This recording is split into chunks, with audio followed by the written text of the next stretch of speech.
जय संविधान, जय भारत, जय जोहार, जय आदिवासी, जय भीम। સાથીઓ, અમરેલીની જે ઘટના ઘટી એને હું સખ્ત શબ્દોમાં વખોડું છું।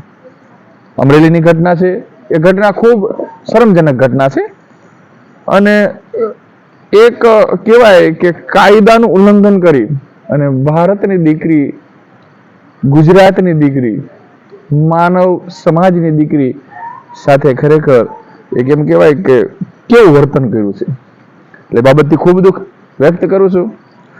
આગની પાસે બેઠો છું।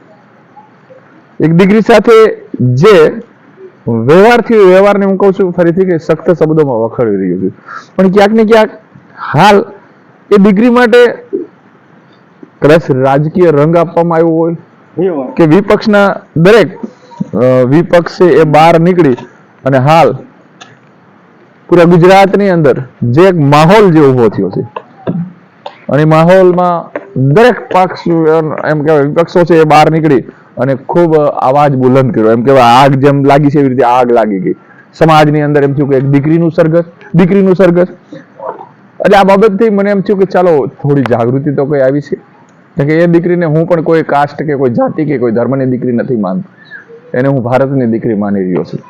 પણ આમ છતાં કહેવા માંગુ છું કે અમુક રાજકીય નેતાઓ એમને એક સમાજની દીકરી પૂરતી સ્વીત કરવા માંગે છે અને અમુક વ્યક્તિઓ અત્યારે, કારણ કે અહીંયા જે જાતિવાદનો જે ફેક્ટર ભારતની અંદર હાલી રહ્યો છે એના હિસાબે અમુક વ્યક્તિઓ અમુક સમયે જ બહાર નીકળે છે કે અમુક જ્ઞાતિની દીકરીઓ હોય તો જ બહાર નીકળવાનું, અમુક સમાજના વ્યક્તિઓ સાથે અત્યાચાર થયો હોય તો જ બહાર નીકળવાનું।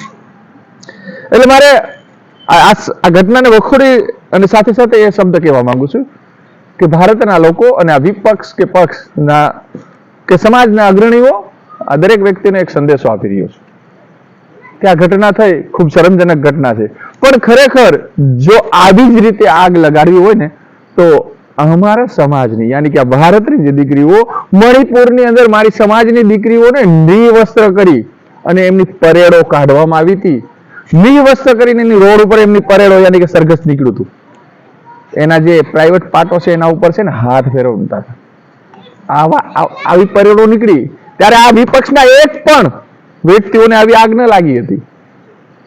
સત્તા પક્ષ તો ના બોલ્યું, તો વિપક્ષ ના બોલ્યું, એક પણ લીડરો ના બોલ્યા, ત્યારે એમના મોઢા સિવાયેલા હતા। કેમ? એ આદિવાસીની દીકરી હતી, એ દલિતોની દીકરી હતી। અત્યારે ગુજરાતની અંદર અમરેલીનો જે લેટર કાર્ડનો મુદ્દો છે દરેક પાર્ટીઓ વાળા બહાર તો નીકળી ગયા, પક્ષો વાળા બહાર નીકળી ગયા, નેતાઓ બહાર નીકળી ગયા અને મીડિયા પણ દેખાડી રહ્યો છે કે હાલ ગોધરાની અંદર, જે ગોધરા ગામની અંદર દલિતની દીકરીને જે ખુલ્લેઆમ એની કત્લેઆમ થઈ ગયું, એને તલવારોથી મારી અને એને સીરી નાખી, આ પણ એક દીકરી છે ને।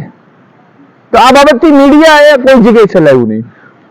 આમાં કોંગ્રેસ હોય, આપ હોય કે કોઈ પણ બીજા પક્ષ હોય જે વિપક્ષમાં છે, સત્તાધારી તો બોલવાના નથી કારણ કે એમના તો આબરૂ નાક કપાય ને, એ વિપક્ષ એક પણ બોલવા તૈયાર નથી। તો શું ભાઈ ભારતની અંદર તમે લોકો ભેદભાવ છે એ ક્યારે મટાડવા માંગતા જ નથી?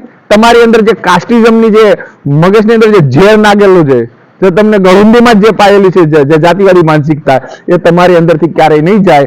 એ હું અવારનવાર કેટલી ઘટનાઓ ઘટે છે, પણ જ્યારે પણ દલિત કે આદિવાસી સમાજની દીકરીઓ સાથે આવી રીતની ઘટનાઓ ઘટે ત્યારે તમારા એમ કહેવાય કે મોઢામાંથી એક શબ્દ નથી નીકળતો। હું અમરેલીની ઘટનાને સખ્ત શબ્દોમાં વખોડી રહ્યો છું।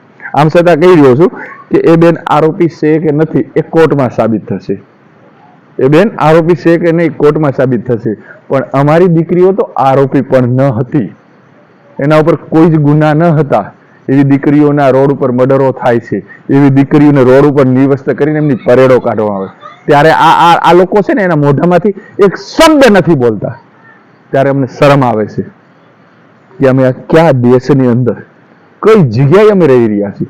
શું ખરેખર અમે આ ભારતની ભૂમિ પર વસવાટ કરી રહ્યા છીએ કે આજ એ ભારત છે જ્યાં ઋષિ મુનિઓનો દેશ છે, સંતોનો દેશ છે, ક્રાંતિકારી વીર યોદ્ધાઓનો દેશ છે, આ તથાગત બુદ્ધ મહાવીર સ્વામીનો દેશ છે, આ એ દેશની અંદર વસવાટ કરી રહ્યા છીએ? ક્યારેક ક્યારેક આવું પણ થાય છે। અમે આ એક ગુજરાતના એમ કહેવાય એ ગુજરાત અને એ સૌરાષ્ટ્રની અંદર વસવાટ કરીએ છીએ કે જ્યાં એમ કહેવાય કે શૂરવીરોની વાત કરીએ તો જોગીદાસ ખુમાણ જેવા વ્યક્તિ જેમની મેં વાર્તા સાંભળે છે બાળપણની અંદર કે એક દીકરી માટે એ લોકો બારવટિયા ખેલી લેતા. આવા વ્યક્તિઓ અને એના દેશની અંદર હાલ અમે વસવાટ કરી રહ્યા ત્યાં આવી ઘટનાઓ ઘટે છે. ખરેખર આ જે હાલ જે વસ્તુ બની રહી છે એક શરમ સીમાએ પહોંચી છે. તો અમરેલી વાળી ઘટનાને સખ્ત શબ્દોમાં વખોડું છું, પણ દરેક સમાજને ની અંદર કોઈ પણ જગ્યાએ ઘટના ઘટતી હોય ત્યારે સમાજવાદ સાઈડ ઉપર છોડી કોઈ પણ સમાજની દીકરી કે દીકરા ઉપર અત્યાચાર થાય ત્યારે દરેક વ્યક્તિ આવી રીતે બહાર નીકળવું જોઈએ અને એ જ રીતે આવી રીતે આગ લાગવી જોઈએ. તો તમને ન્યાય મળશે, તો જ સમાન ન્યાય મળશે. જય ભીમ, જય ભારત, જય જોહાર, જય આદિવાસી, જય સંવિધાન.